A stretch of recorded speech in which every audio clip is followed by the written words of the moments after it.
Hey everyone, this is Vitowski, and in today's video we are going to take a look at the top 12 heroes that I consider are the best heroes to use in your journey to Mythic rank in solo queue.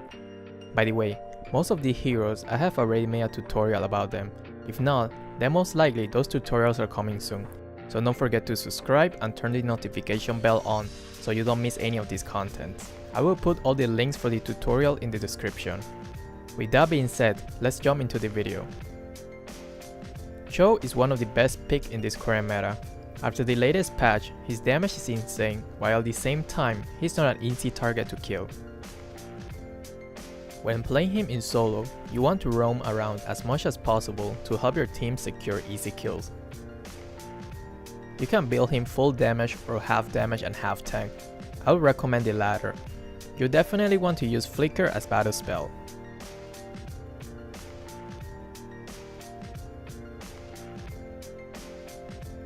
Guinevere is the latest mage addition to the game, and like most new heroes, she is definitely very strong, borderline OP. Her second skill is a nightmare to deal with, since after her shadow clone appears, the enemy will end up auto-locking the shadow instead of the main hero, which makes her very hard to kill. She can dodge so many skill and ultimate this way. When playing her, try to wait for the right time to jump in, don't be the first one to initiate. Her damage is insane, so you can burst any squishy hero instantly.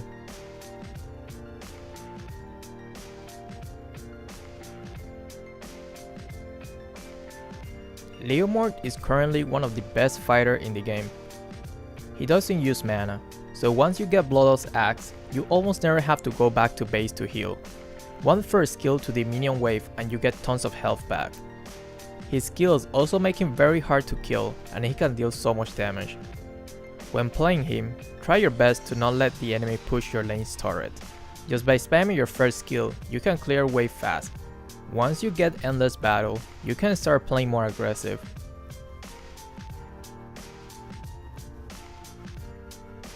Hayabusa is very good for solo players, because even the style of playing him is doing solo stuff, such as split pushing and getting solo kills. When playing him, you want to keep pressuring a lane, so the enemy in the opposite lane has less time to join team fights, and if they do, then say goodbye to those turrets. This especially works for Hayabusa, because his second skill allows him to be very mobile and hard to catch. So by applying this pressure, you'll be out farming the enemy team, and later on you can start dominating even in team fights.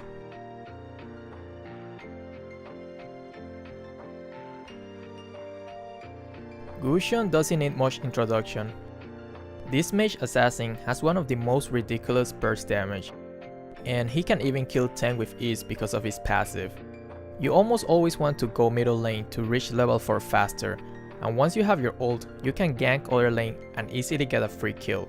Just make sure you learn his combos properly, because even though the 10 dagger combo looks cool and flashy, you should not always use it that way. I will make a more in-depth tutorial about these combos and when to use them. Selena is very strong early game. She is the only hero that doesn't need level 4 to get her ultimate. So from the start, you can play very aggressively and roam different lanes to get kills.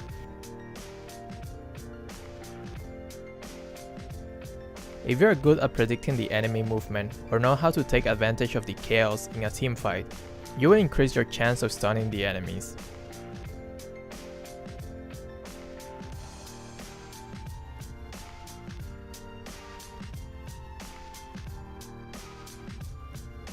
Arlie is one of my favorite heroes to play in solo rank.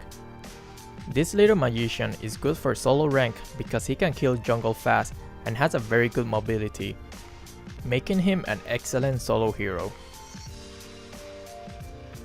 When playing him, make sure that you keep roaming around the map.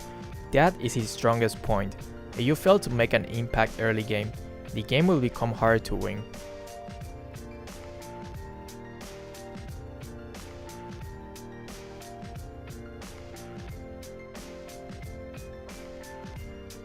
Lunox with the right build and the right decision making can become a nightmare to deal with. This mage can sustain and deal a lot of damage at the same time. When you have accumulated more experience with her, you will know when to use the dark form and when you should use the light form. She needs the perfect balance.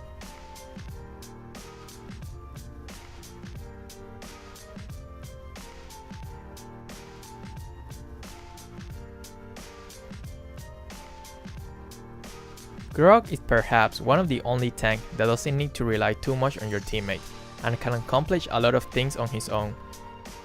His early game is very scary, his damage is absurd, and it will help your team farm and play more aggressive early game. And because of his passive, he can sustain so much damage that oftentimes the enemy don't even want to bother you trying to fight you, because if you exchange damage for damage, the enemy will end up losing more HP.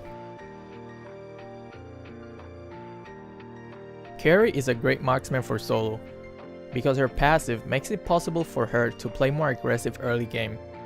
If the enemy seems to be out of position, just keep poking them with your basic attack or skill. After you hit them 5 times in a row, it will deal tons of damage. In the late game, she will be a killing machine, even to the tanks, and if you know about positioning, then she will be very hard to kill.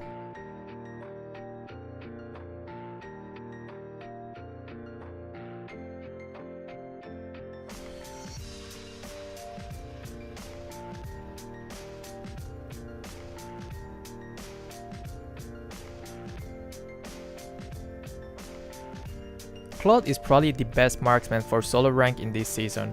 If you play him properly, he's so hard to catch because of his second skill. If you master his second skill, you can outmaneuver many assassination attempts. Just make sure you farm early game and get Demon Hunter's sword as soon as possible. Your damage in the early game is almost non-existent. In the early game, you can play him like Hayabusa, where you can clear lane fast using your ultimate and then farm other lanes. Don't waste your ultimate like that after you get your Demon Hunter sword though, he has one of the longest cooldown in the game.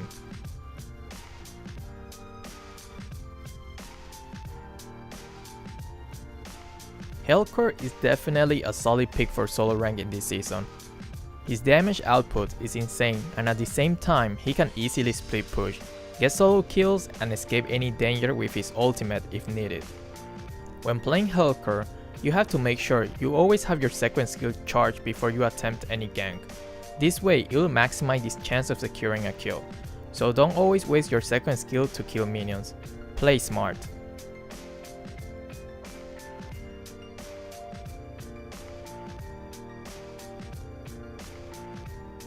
Herif almost always get banned, but if you are below epic rank, then you can take advantage that there is not any ban system, and spam him until you reach epic. With the right build, this mage can sustain a lot and deal tons of damage at the same time.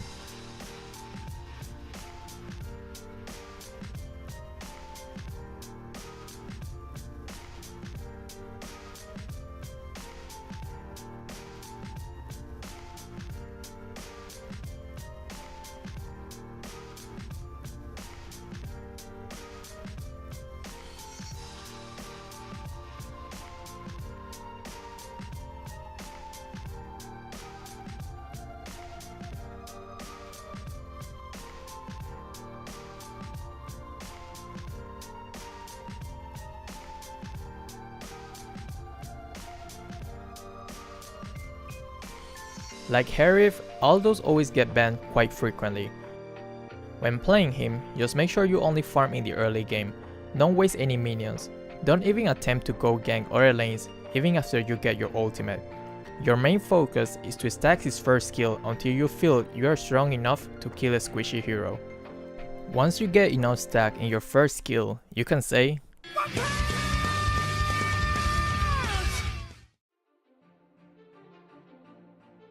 For those who likes to play support, don't worry. If your team has very good sustain hero like Leomore, Herif, Fanny, Gusion, Claude, then she's a really solid pick. But if you feel like they're dumb, then use your ult on someone else who you think has better understanding of the game. Just make sure you constantly check the minimap so you can use your ultimate more efficiently. Thanks for watching and I will see you in my next video.